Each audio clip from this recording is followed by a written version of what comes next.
do it. Got to do it.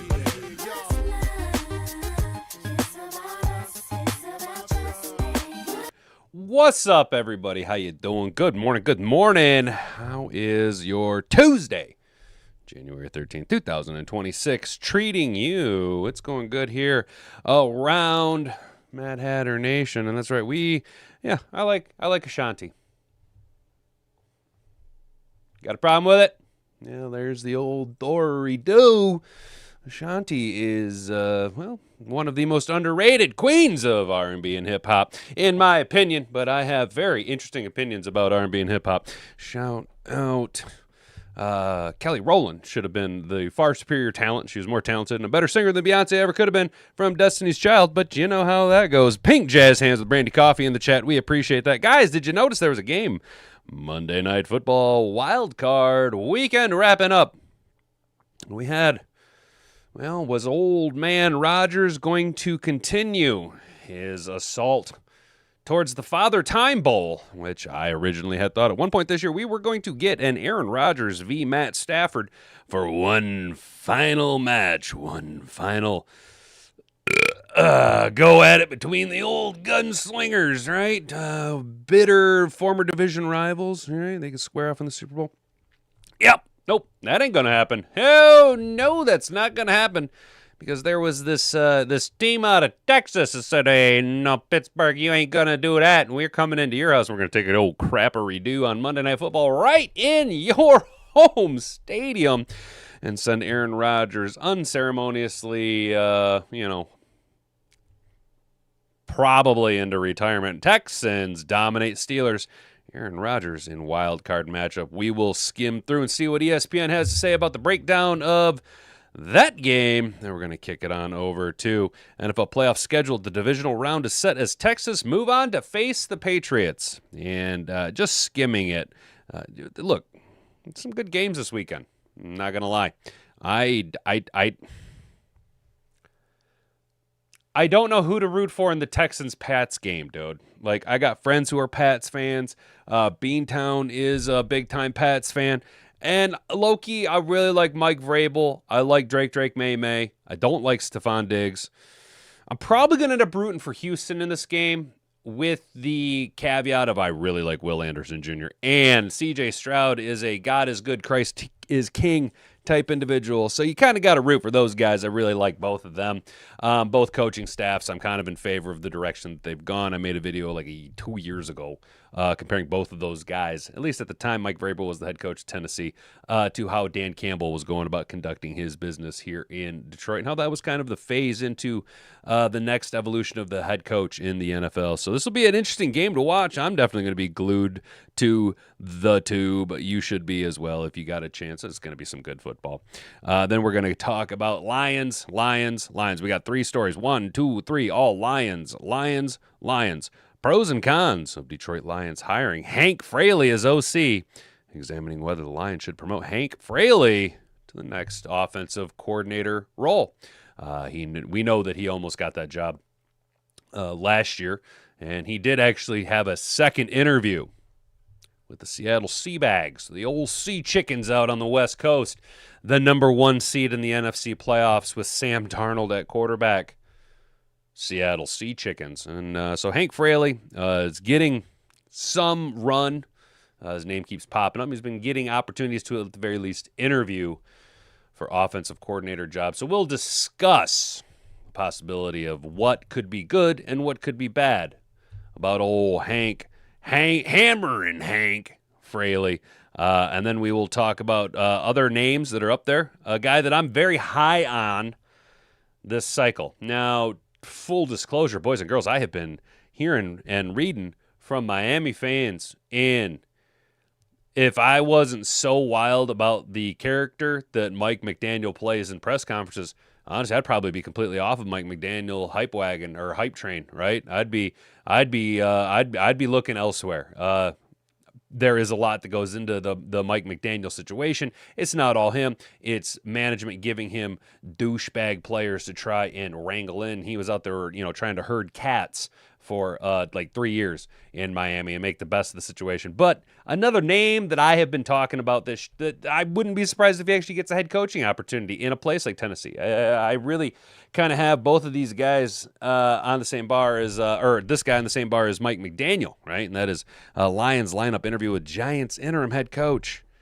Offensive coordinator turned head coach after the unceremonious departure and removal of Brian Daboll, a.k.a. Bald Matt Patricia. Mike Kafka is lined up to interview with the Detroit Lions for their offensive coordinator role. I love it. I think it's great. I think this is a very Brad Holmesian move. Big upside. Not a big splash. Not a big splash. It's not going to really get the fire burning in your run-of-the-mill Lions fan.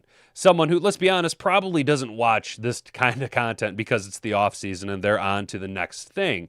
Someone who passively watches the NFL isn't going to be all hot and bothered over a name when you could get like a Mike McDaniel or a Kevin Stefanski, one of those bigger names, right? Mike Kafka's not really going to move the needle for you. It's going to move the needle big time for me. I think this guy has a bright, huge, wildly successful future ahead of him in Detroit.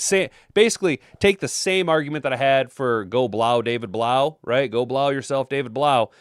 Young, strike while the iron's hot. If they're going to end up going down this road, if this person's going to be a wildly successful individual, why not get them at the very beginning of their budding career? So we'll kind of skim through old Mike Kafka. I like this guy. I like where we're at here. And then finally, we're going to bookend this. I'm glad to see. Now, I'm going to be honest. This is from lastwordonsports.com, right? Just front page. Everybody knows them. I'm not taking away from that, right? This is an article that popped up. And I'm going to read it because obviously, now that we're into the divisional round of the playoffs, the narrative has quieted down around Detroit here in the 3-1-3, and I feel a sneeze coming on, around Jared Goff, right? But there's a lot of Goff hate. There's a lot of Goff hate. At the end, oh man, I got a burp that just won't come out. I got a burp down in there.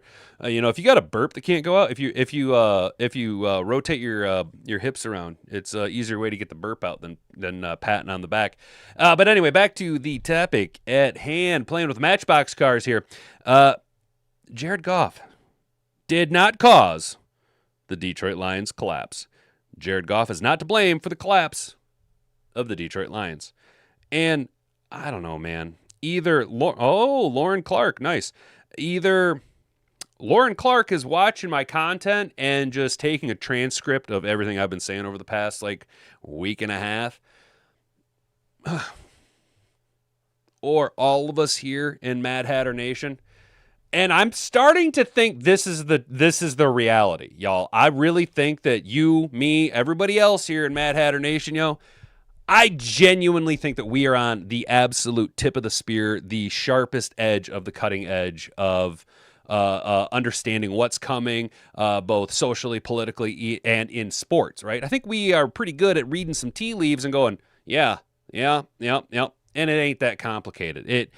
So we've been building this argument, this counter-argument to why Jared Goff was not to blame. And either it is the most generic talking points, or you at home, you watching right now, like, comment, subscribe down below. I think you're on the cutting edge of brilliance over here. So we will discuss Jared Goff and kind of give ourselves a little bit of another pat on the back. It's back into the show, glazing ourselves this week, taking a victory lap yesterday about Action Jack Campbell, getting that all-pro nod. Oh, yes, they call me the streak. I'm the fastest thing on 2 feet. And then, of course, Jared Goff getting a little bit of national media pat on the back. A little bit of, hey, dude, it wasn't you. Look at the big picture thing. So, guys, if you got not blah blah, no, that's all out of the way. Would you kindly subscribe to the channel? Ring the notification bell so you can be notified every single time we go live Monday through Friday, 10 a.m. to 11 a.m., as well as a 4 p.m. upload, typically Monday through Friday. It's coming today. We will, just going to give you guys a little bit of a teaser. Did you see that Kelvin Shepard's interviewing for the Miami head coaching job? Oh, what do you think the topic of today's discussion could be? That's right. We're going to be talking about Kelvin Shepard possibly going down to Miami and swimming at the fish. We'll be talking about that down there. Like the video. Share this around with every single person. Let you know, you got to be subscribed to participate in the live chat. It costs you absolutely nothing. And look, right now, they're down in the live chat. They're like, hey, where are you and why aren't you hanging out? Why aren't you chatting with us? Everybody's hanging out. Brent DeWitt, Rick C's here, Brandy's here. Jody, what's up, Jody? How you doing? I was just thinking about you this morning. I was like, I haven't seen Jody in a couple days. Good to see you here.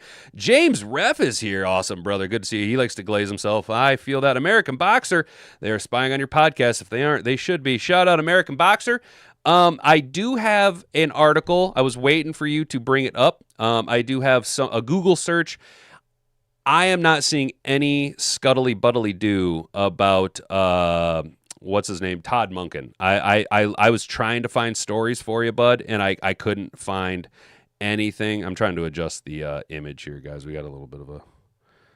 There we go. I couldn't find any articles linking Todd Monken yet to the Detroit Lions, but that's not saying it can't happen. I'm just letting you know, dude, that I was thinking about you this morning. I was actually trying to find articles to talk about Todd Monken because, look, I like what Todd Monken does as an offensive coordinator. Oops, my camera's not. It's going to start zooming around. My camera's going to start zooming around. I like what Todd Monken does as an offensive coordinator. Personally, I'm just not sold that he is what the Lions are trying to do. I think that we're very much, at least based on the names that we've seen so far, Blau, McDaniel, Kafka. I really think Dan Campbell's trying to strike early on a young and upcoming talent, and get after him right while he still can. Someone that maybe he won't have as much of any type of abrasion with. Someone who, and I don't want to say that this is it, but it just kind of gives that vibe. Dan Campbell more of a this is going to be my way or the highway.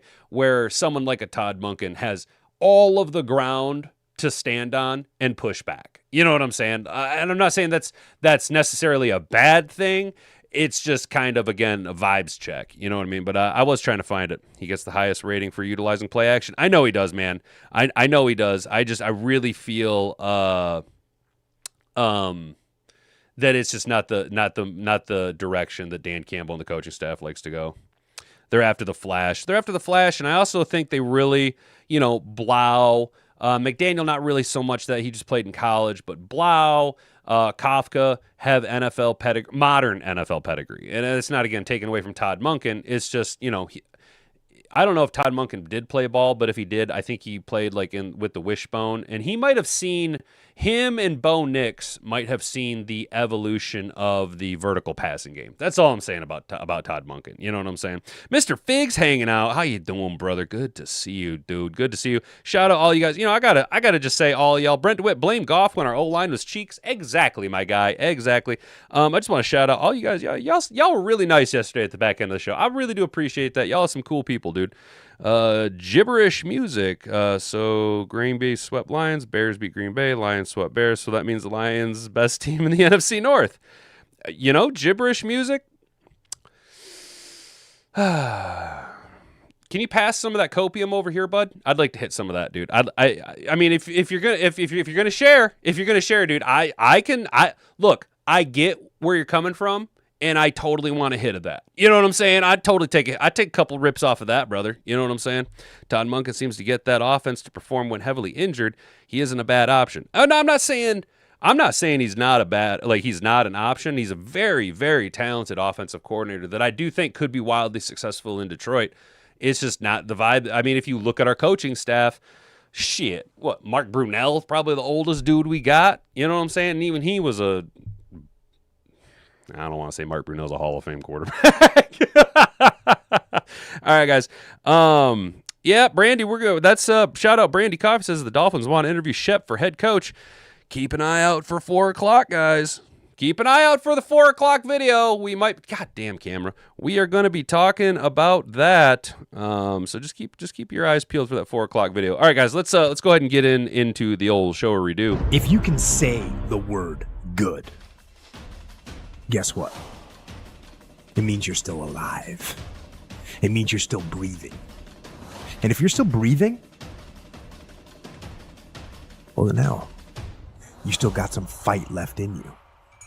So get up, dust off, reload, recalibrate, re-engage, and go out on the attack.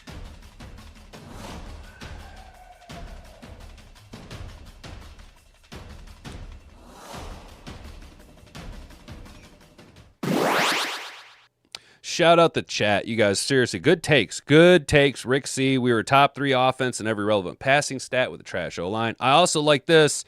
Unfortunately, I do think you are correct, Rick. I do think you're going to see Shep being tokenized. I mean, other than Brian Flores, who comes with a big bag of nonsense behind him, that circus, right? I'm not. Look. I'm just saying. Is there any other like hot commodity black assistant who can fit the Rooney Rule that isn't going to clearly be, this is just our token black interviewee? You know what I'm saying? At least Shep does have the young narrative. Brent, like Brent Lighton said, he's a leader of men, needs more seasoning for head coach. I do agree with you personally, and so a lot of you guys are kind of new here. I was very, very concerned that Shep was going to get the LSU Tigers head coaching job. Not because he's overtly qualified yet, but because he is such a natural-born leader of men that not only could he succeed be wildly successful at the professional or at the collegiate level, but culturally, isn't that what we want as a society? A guy like Calvin Shepard leading, developing, maturing young men to become successful grown men. Isn't that exactly what we want societally wise? I don't know if that's the word I'm looking for. But I was very concerned that that's the route they were going to go because it all just fit as far as a narrative is concerned. You know what I'm saying? But that obviously didn't happen. But yeah, dude, Shep, a leader of men, dude. So I can understand young, aggressive defensive mind. I can understand the narrative around it, but I completely am in the boat of he is, unfortunately, he's going to get paid to fly around the country and interview and go on vacation and have dinners and get wined and dined as he just is the Rooney Rule, this guy, this hiring cycle. And I'm not taking away from Calvin Shepard, but nobody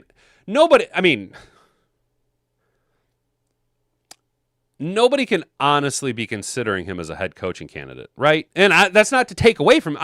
I'm just being like, let's be real. The defense wasn't that great, right? It was clearly evident that Kirby Joseph is more a factor to the success of the defense than the defensive coordinator. You know what I'm saying? He is Mr. Fix-It on the back end, Mr. Cover Up all the deficiencies, right? Calvin Shepard did not have that great of a defense in his 1 year as the coordinator of a Super Bowl aspiration team that failed to make the playoffs. That's going to be a tough sell, dude. And Miami, if I was a Miami Dolphins fan and this is the route that they ended up going, I would have little to no faith. I would have about 98% no faith, 2% going, you know, though, Calvin Shepard is a pretty cool guy. He could be. I'd be clinging to 2% hope if I was a Dolphins fan. If not, I'd be like, oh, shit. You know what I'm saying? It's just not, dude. It's just not my my cup of tea. Shep said when it's his turn to be head coach, he still wants to stay with Dan and be co-head coach or something. He effing love. And Brent, you know, that's the thing, dude.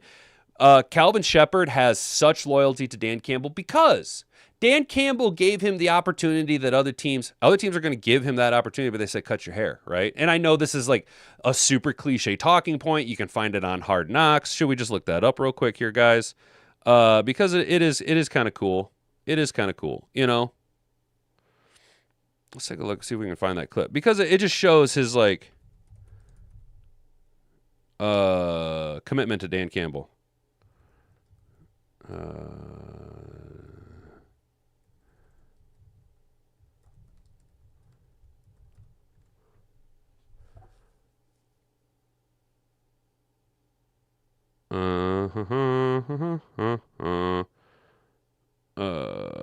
Shit. I'm not going to be able to find exactly what I'm looking for, but it's the one where, He talks about Dan Campbell said, "No, dude, don't cut your hair because that is part of your identity and what makes you you." You know what I'm saying? And it just like shows that Shep has that like loyalty.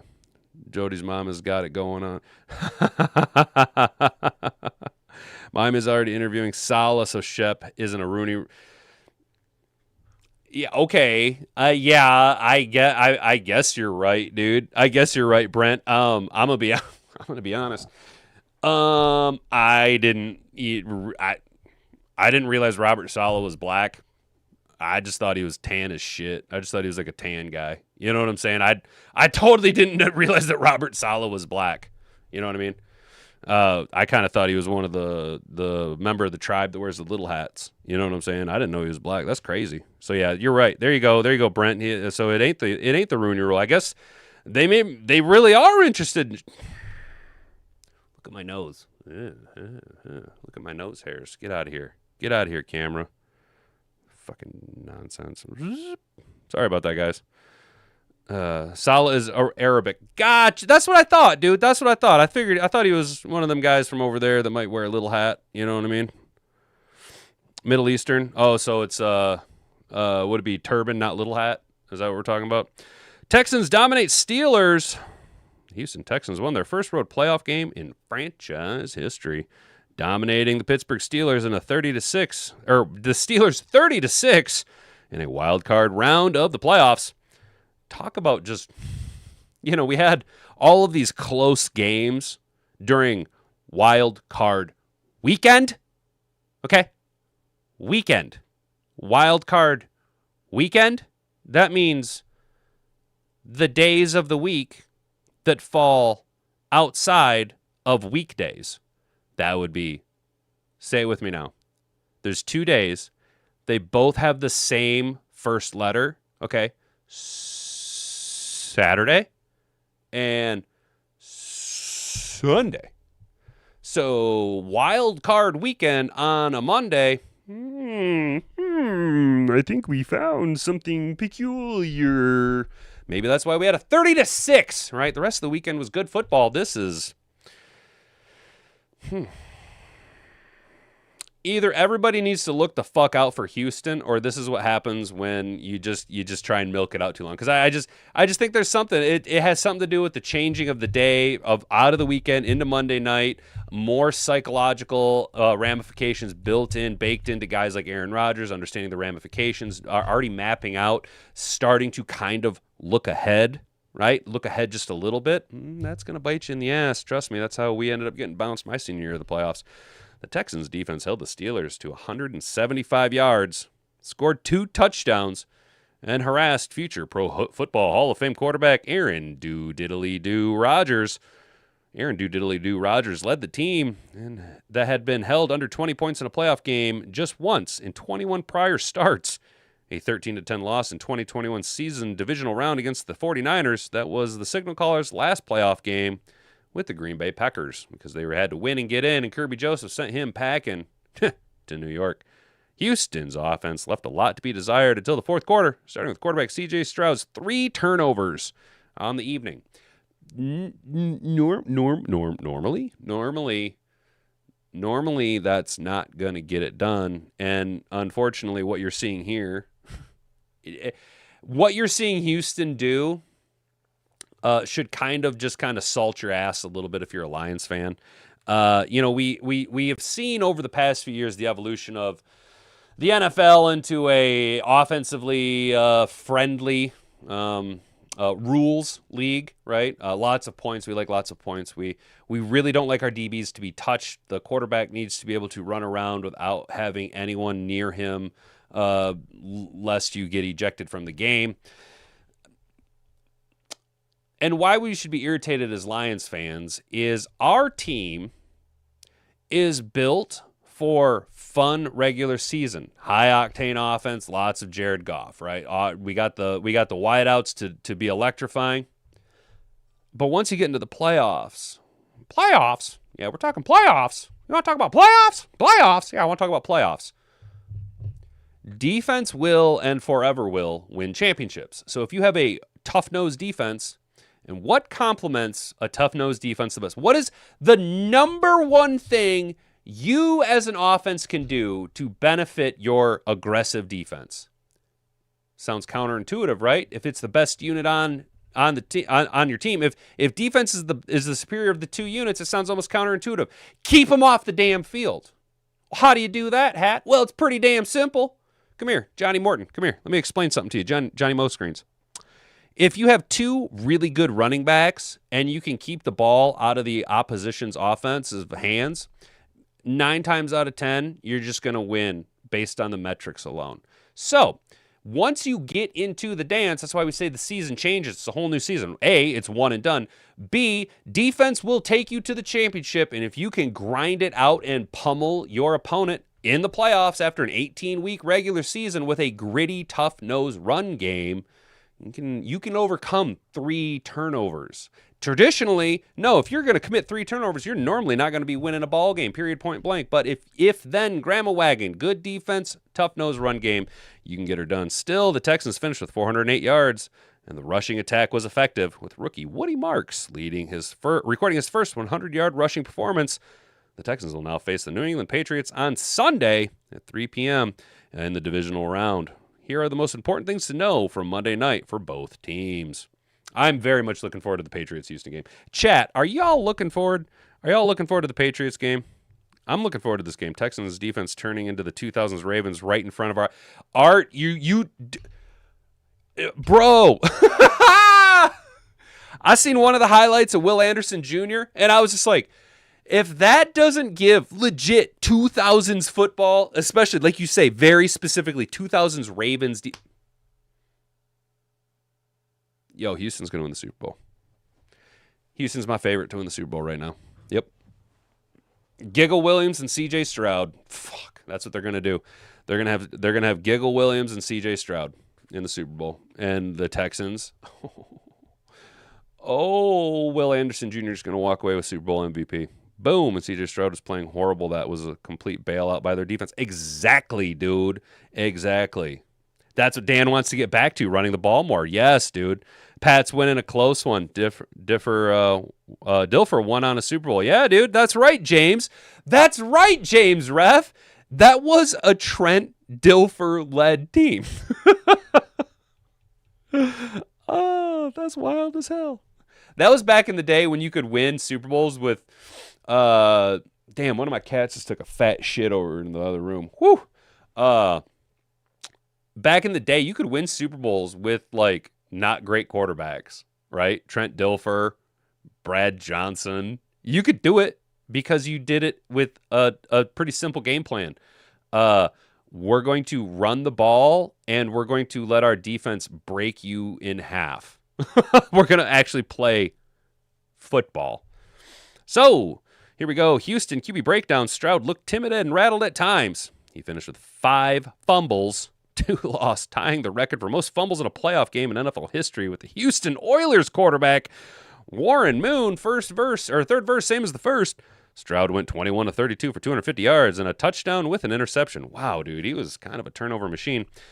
Trend to watch, the Texans' rushing attack was potent as it finished with 164 yards. Mark led the charge and finished with 112 yards on 19 carries and a touchdown. That is modern-day NFL. That is a workhorse load right there. If Houston, which averaged 108 rushing yards on the regular season, 22nd, can get over 150 yards on the ground, its chances elevate that much more behind that defense. That's right, because your defense has time to adjust during possessions, has time to catch a breath, get some oxygen, recalibrate, devise things on the fly while their offense is getting cold, standing out there, beating themselves up too much in their own head. Aaron diddly-doo, Rodgers pouting on the sideline, DK Metcalf being a diva. What's it, Declan or something like that, whatever his name is, D. Caitlin. Where was I? Where the hell was I? He finished with 144 yards and a touchdown his season. Oh, Christian Kirk. That's where we are. Christian Kirk had his first 100-yard performance since joining the Texans in the offseason. He finished with 144 yards and a touchdown. His season high had been 64 yards, and he had 7 games where he had less than 10 yards. Damn. Including the regular season finale against the Colts, where he had just -3 yards. You know, Christian Kirk got a fucking bag a couple years ago from Jacksonville. Wow, man. Wow, dude. Kirk, who hadn't registered a 100-yard receiving game since November 12th, 2023, picked up the slack for Houston's leading receiver, Nico Collins, who exited the game in the third quarter after suffering a concussion. Nico Collins is good, but availability is the best ability, dude, and you are just, like, never available. Turning point, USA, with the Texans leading 10-6 with 11:23 remaining in the fourth quarter. Defensive tackle Sheldon Rankins returned a Rodgers fumble for a touchdown. It was part of a 23-point fourth quarter for the Texans. That is absolutely awesome. So what happened over in Pittsburgh? Pittsburgh Steelers playing a home playoff game in front of fans for the first time since 2018. The Steelers' foray into the postseason ended the same way as their previous 7 trips, even if they didn't follow the same script in the loss. And I am telling you right now, I have seen some twittering, some tweeting, some Xing. Pittsburgh fans are pissed. And I think they have every right to be pretty pissed orphous. Unlike a year ago, the Steelers' defense mostly held up until late production in the fourth quarter by the Texans. But the offensive failures to capitalize on the D's solid performance ultimately sent the Steelers home with another first-round exit. With the defeat, Mike Tomlin became the first head coach in franchise history to go 9 consecutive seasons without a playoff win. A smattering of "Fire Tomlin" chants erupted late in the fourth quarter, growing louder as the Texans extended their lead. By the time Rodgers threw a pick six with 2:39 left, the crowd's chants quieted as apathy replaced its anger. Tomlin is under contract for at least one more year, with the decision on the club's 2027 option due by March 1st. Though it would break precedent for the organization with only 3 head coaches since 1969, very nice, to part ways with Tomlin, the franchise undoubtedly arrives at yet another crossroads this offseason as the team continues to royal in mediocrity. Good enough to reach the playoffs, not great enough to make it past the first weekend. Yeah, well, as a Lions fan, at least you made it to the dance, right? I'd like it if the refs bailed us out in the game we played against you. Maybe then things would have been differently. If then, grandma wagon. So how did Rodgers do? Through his clutch fourth quarter play a week ago, helped the Steelers to the playoffs. Rodgers was mauled by the Texans defense. The usual plan of throwing short and letting his playmakers pick up the extra yardage wasn't nearly as effective against the sure-tackling Texans. Rodgers also was sacked 4 times, including once in the first half that tripped and went down after a good rep by left tackle Dylan Cook. And in the second half, Rodgers was hammered by Rankins and Will Anderson Jr., with Rankins' scoop and score sealing the rock fight. On the next drive, Rodgers again tripped into a sack after completing an 18-yard pass to Pat Freiermuth, and the drive stalled at midfield. For all the highs of Rodgers' campaign in Pittsburgh, his final performance was rough, with him going 17 of 33 passing for 146 yards and 1 interception. Doesn't that seem kind of familiar? Biggest hole in the game plan, running the ball on first down. In the first 3 quarters, Jaylen Warren ripped off a 10-yard rush on the first play of the game. But that was the most success the Steelers had running the ball on first down until Kenneth Gainwell's 14-yard effort in the fourth quarter against the league's 4th-best rushing defense. Through 3 quarters, the Steelers ran the ball on first down 8 times, gained 21 yards and averaged 2.6 yards. On 7 first-down pass plays, however, they gained 62 yards and averaged 8.9. That's just not going to get her done, and we don't care about the nonsense stat down there. It's filler arc material. So, the Steelers...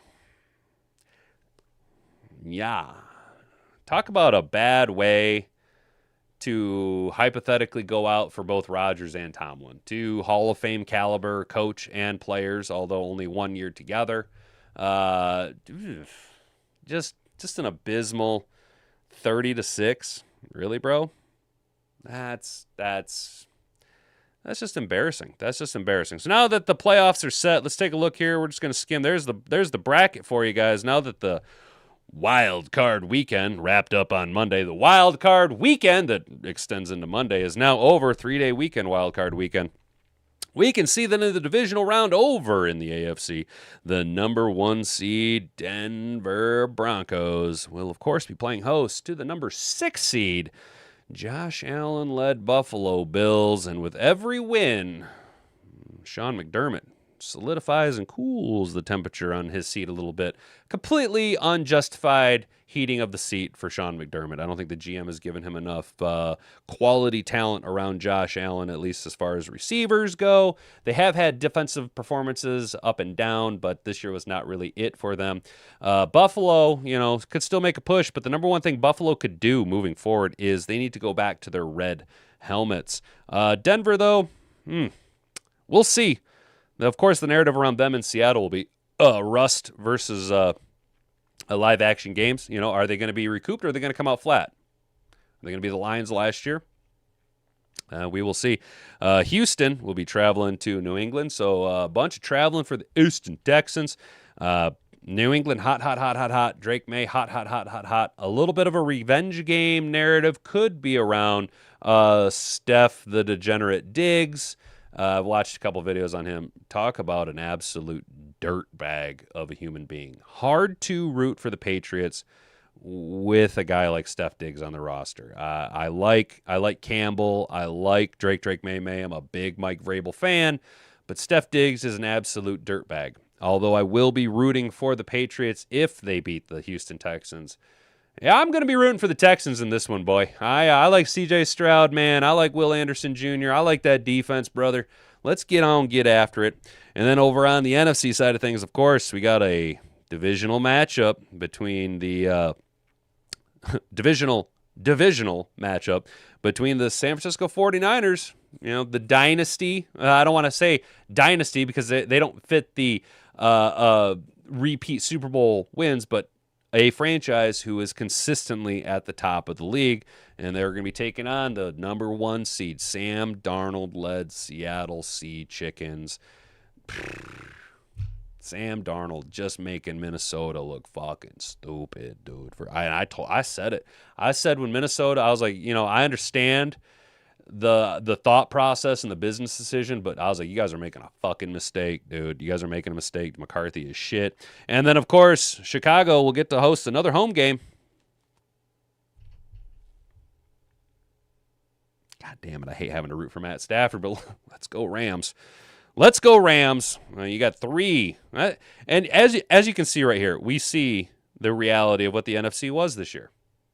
The NFC West was the hot and heavy. They were the top dogs. Look at them. 1, 2, 3 of the 4 remaining NFC playoff teams are all out of the NFC West. That was an absolute monster of a division, and we can see it. And hopefully we get an NFC West divisional or NFC West NFC Championship game, right? Because we're all rooting for the Bears to lose. Go Matt Stafford. So if I had it my way, yeah, I'm kind of torn on Denver and Buffalo. I'm going to root for Buffalo because I do like Josh Allen. So I'd like to see Buffalo and Houston, and I'd really like to see... Well, George Kittle's done for the year now, possibly for his career. You know what? Kenneth Walker's out there in Seattle, so go Seattle. I'm going to root for Seattle and the Rams. That's what I'm hoping for. And one of my 2 Super Bowl prediction teams is still there. Of course, you guys know that I called for the Lions and Bills to square off in the Super Bowl, and the Lions are going to beat the Bills 59-0. Jared Goff would have a pick 6 in the Super Bowl on Josh Allen and gets Super Bowl MVP honors. That's obviously impossible to have happen. However, Buffalo is still alive, so let's go Buffalo. Guys, how do we feel about that before we talk about 313? I live in Houston, so they are my default team. Now the Lions are out, but my girlfriend went to the college in Pittsburgh. It's made the game even more interesting. Oh, American Boxer. I bet that was a fun game to watch, dude. I bet you and your old lady had a good time watching that game, brother. Well, shout out American Boxer. I will be rooting for Houston. I've always been a Texans fan, man, ever since the expansion. I was an Oilers fan. That's why I'm a Titans fan, and I like Houston, man. Andre Johnson was sweet. J.J. Watt was sweet, dude, and good on. I always want to say Raheem Morris, but it's because I'm fucking stupid. Shit, who's there? D'Amico Ryans. Good on D'Amico Ryans. Hell yeah. My buddy's a big Broncos fan. Go Broncos. Right on, James.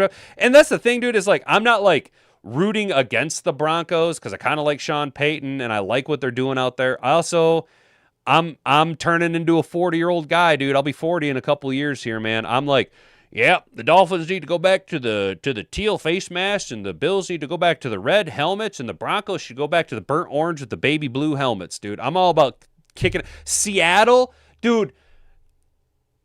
The old school Seattle bright blue with the silver helmets, bro, that was crispy. That was crispy. Go back to that stuff, dude. You're 38. Hell yeah, James. I'll be 38 in April, dude. That's what's up, dude. So, to be fair, I do kind of see all of our because I have access to the back end metrics.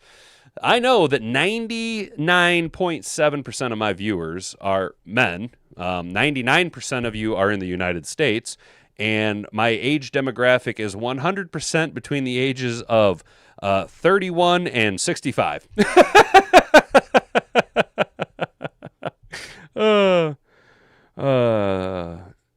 Anybody but Stafford or BJ can win the Super Bowl, and I'll be happy. Art, that is like the same boat I'm in, dude. Like, I hate having to root for Stafford, but I can't, like, fuck Ben Johnson, fuck the Bears, fuck Giggle Williams, you know what I mean? So I'll root for Stafford now. But yeah, anybody but Small PP Benedict Arnold, Osama Ben Johnson, the traitor in the Windy City, and Matt Stafford and his big goofy fucking white teeth. Us young whippersnappers over here, American Boxer, talk about us in our late 30s. All right, boys. So let's talk about some Lions and some coaching maneuvers. Got to kind of ramp it up. We're running a little bit late. I might have to cut the Jared Goff story short, or not at all. So here we go. Vito Chichero over at SI on Lions. Pros and cons of Detroit Lions hiring Hank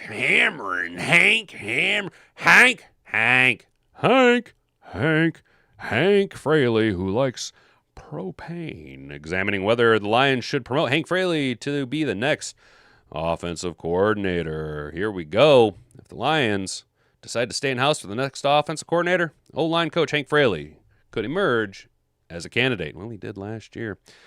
Fraley has been a staple of Detroit's coaching staff for years. He was, I believe, a carryover from the Patricia era, and his impact on the Lions' run-heavy offense identity is undeniable. He also received a well-deserved promotion in the position of run game coordinator prior to the 2025 season. Still, promoting him to offensive coordinator could come with both intrigue upside and obvious risk. The strongest arguments for hiring Fraley is continuity. Since arriving in Detroit in 2018, he has helped shape one of the NFL's most consistently physically imposing offensive lines. Under his tutelage, Taylor Decker, Frank the Tank Ragnow, and Penne the Human, give him his gold jacket already, Wall Sewell, have all developed into Pro Bowl linemen, and Detroit's offense has been built around its dominance in the trenches. Elevating Fraley would ensure the Lions' identity as a run-first physical offense remains intact. Fraley is also a highly respected inside the building. Players respond to him, Dan Campbell trusts him, and his voice carries weight throughout the locker room. As a run game coordinator, Fraley has taken on added responsibilities, suggesting the organization views him more than just a positions coach. Additionally, league-wide interest supports his credentials. Fraley has drawn coordinator intrigue in recent off-seasons, including a second interview with the Seattle Sea Chickens last year. That kind of interest reinforced the idea that he's viewed as one of the NFL's top assistants and a future coordinator somewhere. While I'm high on the prospect of Fraley, I don't believe Detroit, however, should or will tab him to be the next OC. The biggest reason why? He's never been a play caller a day in his life. Is that the type of swing we want? Mad Hatter Nation, I love Hank Fraley, but this is a sobering reality. Coming off the heels of a non-playoff season where we had Super Bowl or bust aspirations with a very lackluster, albeit injured offensive performance due to our down offensive line play that will reflect negatively despite the injuries on Hank Fraley. Right? Are shying away from David Montgomery. I'm not saying that this is part of it, but if he is the run game coordinator and his voice is so heavily respected and heard in the locker room and by Dan Campbell, where was the advocacy for more David Montgomery? Now, maybe for all we know, Hank Fraley was the only one advocating for David Montgomery, right? We don't know what was going on in the background, but there are counter arguments to all of the arguments, and I do think a lot of them carry equal weight to the counter. This is a very fickle situation. My point being is when you have a guy who is in-house, yes, you do have the continuity, the familiarity, blah, blah, blah, David Blau argument. You also, though, have, do we want to experiment again, or do we want to maybe bring in a proven asset that knows how to implement a game plan week to week, who understands play calling responsibilities, situational awareness? Or do we want to take the swing on a guy who could be that guy, but also Grandma Wagon could be not that guy? That is the decision that needs to be made. How does Mad Hatter Nation feel about that? I believe that's a major red flag for the Lions team, looking and not only return the playoffs, but also make a deep playoff run in 26. I believe that Brad Holmes and co. will instead opt for a more experienced and proven play caller as their successor to Johnny, the assistant manager at Burger King down the road, Morton. How do we feel, Mad Hatter Nation? How do we feel about just put a Y or an N in the chat? Yes, Y for N, or Y for yes, N for no. Hank Fraley, Y or N? Do we want to hire him or no? Life begins at 50. That's what they say, dude. Mr. Fig, you'll also be 38 in April? No shit, bro. Dude, that's wild, dude. Are you a early April birthday? My birthday's on Easter this year, y'all. And what's crazy is, check this out. So I got a brother, right? My brother's 8 years older than me, right? But we're 8 years apart, but I was born 2 days earlier. Like our birthdays are 2 days apart, but 8 years. Love Hank, but not the OC we need. Experience of that position. Brent, that's kind of what I'm leaning into. The year to experiment was last year when we did it with John Morton, which will unfortunately handicap Hank Fraley's ability to ascend this year. If we wanted to take a swing on a trial run or an experiment, I think last year that we just came out of would have been the year to try that on Hank Fraley. Yeah, I think I'm kind of with you guys. Yeah, no. American Boxer, I see where you're coming from, dude. Yeah, I can understand. I'm sorry. I don't mean to be Tim Pool on this situation, guys, but I'm just going to sit my milquetoast ass on a fence over this one, dude. I can't decide which way, because I love offensive line play. I love I love the thought exercise of having our offensive line coach, run game coordinator be put into the offensive coordinator role, because that is the mentality and mind meld that we're trying to go, the attitude that we're trying to instill. I also don't want to have John Morton 2.0 all over again, where it's just like, fuck me in the ass, and midway through the season, Dan Campbell's pulling the job from you, and you know what I'm saying? Like I'm just gonna sit my happy ass right on this fence post and be milquetoast as hell. Hat, you wanted to draft Slaughter and who for the Detroit O-line? Okay, so Slaughter and what is it? Fanu, the kid from Utah. Either one of them Utah boys. Oh, shout out real quick, American Boxer, if you can see.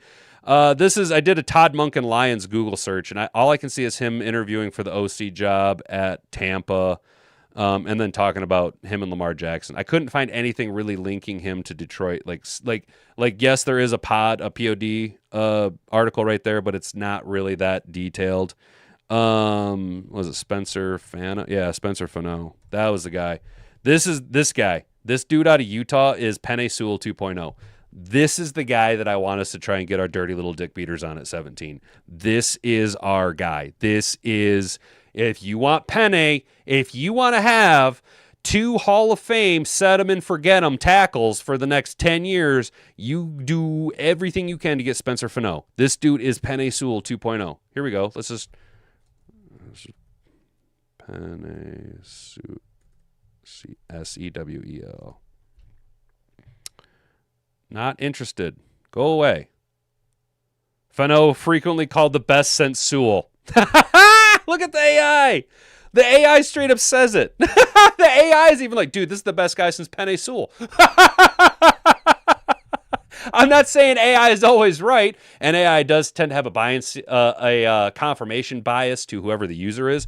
But yo, look at it. It says Fano frequently called the best since Sewell, featuring dominant run blocking skills, quick feet, potential as a high first-round pick in the 26th draft, potentially fitting with the Detroit Lions, who already have Sewell, to form a formidable tackle duel to address left tackle needs. The problem is, this is what's going to happen with Spencer Fano. He's going to go and have himself a monster combine. He is going to crush it in the Underwear Olympics. He is going to be a top 5 pick. Spencer Fano will climb to a top 5 pick post the Underwear Olympics. Watch, dude. This guy's going to fucking just crush it in the combine. Crush it. I'm in my prime like Doc. I'm in my prime. Yo, Art. You dropping a Tombstone reference? Brother, Tombstone's one of my favorite movies ever, dude. Legit. John Morton's becoming a meme. Yes, dude. Screen. Johnny Moe screens. Hell yeah, Derek. For 26, we need to build the trenches, move pieces, bring in young guys, try out a young OC with Kirby and BB in question, get some safeties. I would have more of a question around BB than I would Kirby at this point, just because of the gruesome nature of his injury. I like my choice in ladies. I like them with significant experience. Nice. Hank's son is playing for MSU this year, so that might affect his decision. No shit, Mom. That's what's up. I knew that he was kind of considering entering the transfer portal. Hank Fraley's son. I can't remember his name. Yeah, that's right. He did transfer. Yeah, Trent. He is transferring to MSU. There you go. Hell yeah. Gonna go and play with the Spartans led by Pat Fitzgerald. Now I'm not gonna glaze MSU too hard, because ever since that pervert trainer Nasser, I've been kind of anti-Spartan. But dude, this right here tells me all I need to know about the mentality of the Michigan State Spartans, bro.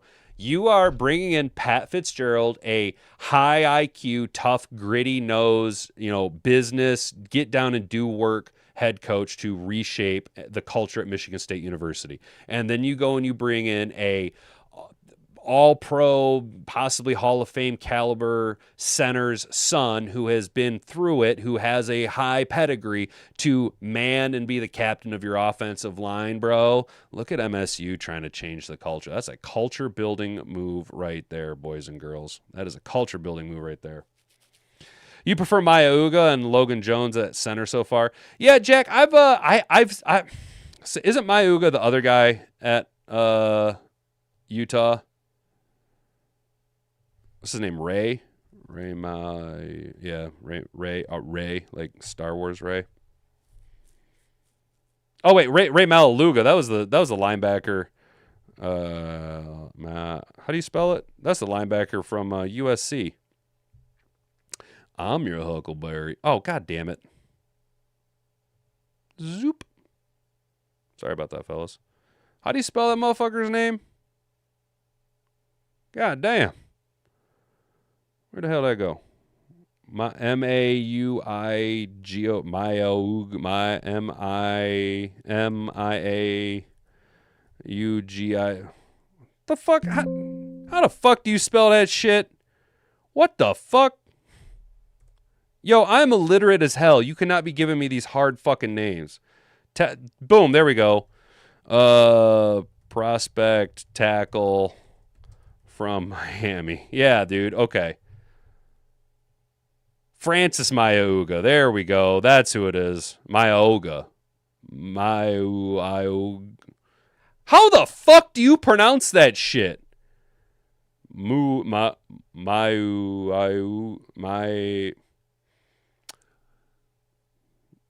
Big Frank. Fuck, man. Yo, I'm illiterate as shit. You guys are giving me these hard-ass names to try and sound out with my phonetic spelling ass. God damn, y'all just like watching me struggle. You're like, listen to that dumbass. Y'all like, how you spell cat hat? And I'm like, K-A-T. K-A-T. Get Fano any way you can. Don't want to hear again. We'll get, our guy wasn't there. James.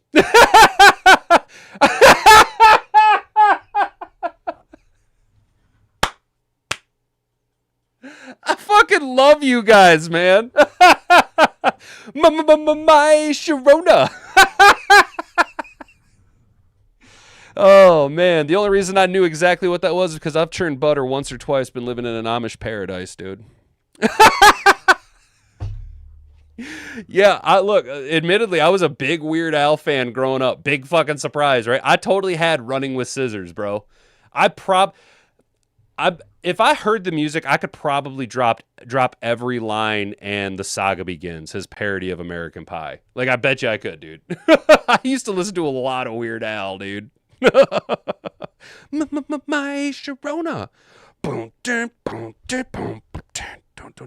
Thanks, dude. What's up, Riley? Shout out, James. That's going to be stuck in my head all fucking day now, bro. Like, all fucking day. Yeah, Art, I agree with you. Get Fano any way you can. He is, bro, he's legit. He's going to be a monster, bro. But I'm telling you, bro, he's going to get measured up, dude, and he's going to go through the combine. He's going to have himself a great combine workout, and he's just going to fly up the boards, dude. It's going to take a lot to climb up to where he's going to be projected at.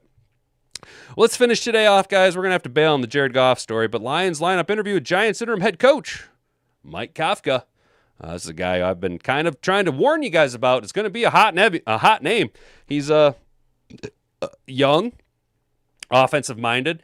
He was successful for all account by any real metric being an interim head coach in the Big Apple with the team that he had available to him post-injuries to Scatabo, post-injuries to Malik Neighbors, Jackson Dart up and down in his availability, having to go with Russ Wilson, having to go with famous Jameis. The defense was there for New York, and I think Mike Kafka did an admirable enough job that if a team like Tennessee, like Atlanta, hell, maybe even a Baltimore wanted to take a crack at Kafka for a head coaching job, it makes sense. He's coming in with a pedigree enough to do it. I think that if you were smart, don't make the Mike McDaniel mistake, jump too early, season yourself another year or two, specifically in the Motor City with a guy like Jared Goff, with all the toys that you can have, with J-Mo, with Gibbs, with Amon-Ra, with a returned healthy Laporta, a monster offensive line. You could get Mike Kafka could be the key to unlocking Jared Goff as an MVP quarterback, getting us back to the 1 seed and just trouncing everyone on our way to the Super Bowl. So there, I've already put Mike Kafka in my mind as our offensive coordinator and winning us a Super Bowl. Guys, I'm already high on it. I'm already high on the idea of Mike Kafka. I've been kind of high on him since he got promoted to interim head coach after Daboll. I was like, well, that could be a guy that would be a good offensive coordinator because we already knew that John Morton wasn't going to be it. So Mike Kafka, the Detroit Lions have added another impressive name to their offensive coordinator interview list. Per Jeremy Fowler, the Giants interim head coach is already set to interview for the Lions coordinator job on Wednesday. We'll follow an interview with the Tampa Bay Buccaneers for their offensive coordinator opening on Tuesday. Kafka, 38. What's with all of us 38-year-olds, yo? What's with all of us 38-year-olds, dude? Just completed his 9th season coaching in the NFL and his 4th with the Giants. When Brian Daboll was fired midway through the season, Kafka stepped up as the Giants interim head coach.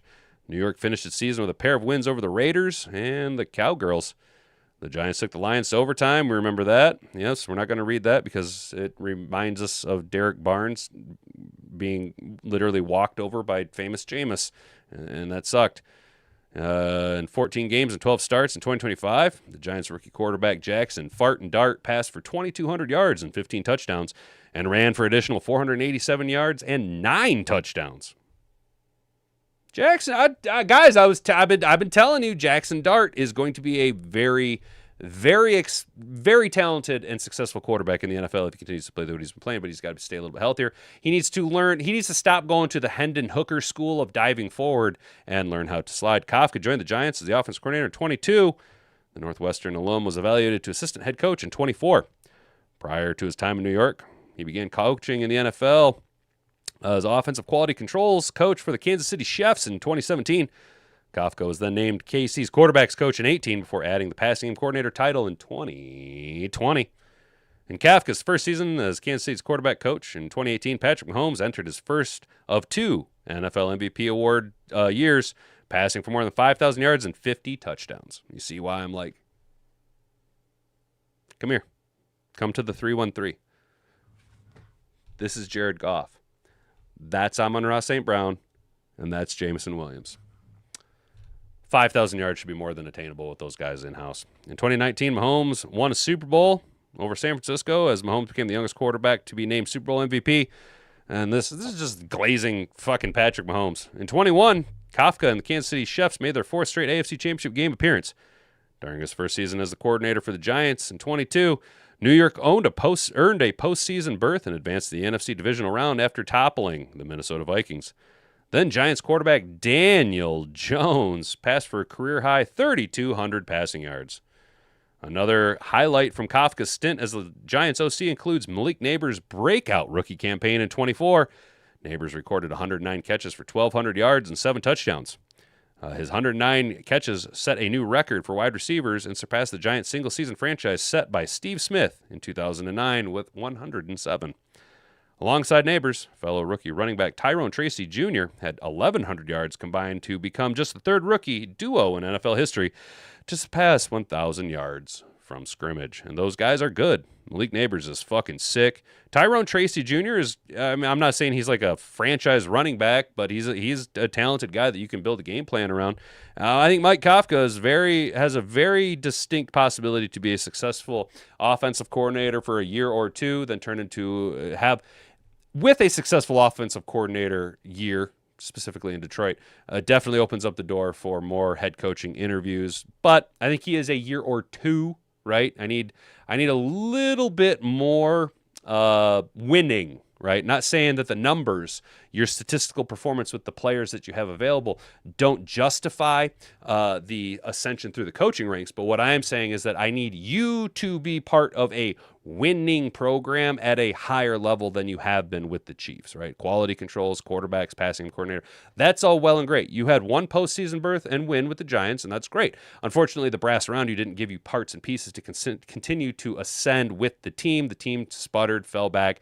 Ultimately, you had to pick up the pieces as the interim head coach. You did a admirable enough job, though I don't know if it is enough to justify a team taking a swing on a 38-year-old former interim head coach that didn't necessarily have the wins to justify that. Come to Detroit, learn under Dan Campbell, learn the evolution of the game to where it's going as everybody follows the trend that the Lions are setting. That puts you on the cutting edge, and you can basically just be the next Ben Johnson.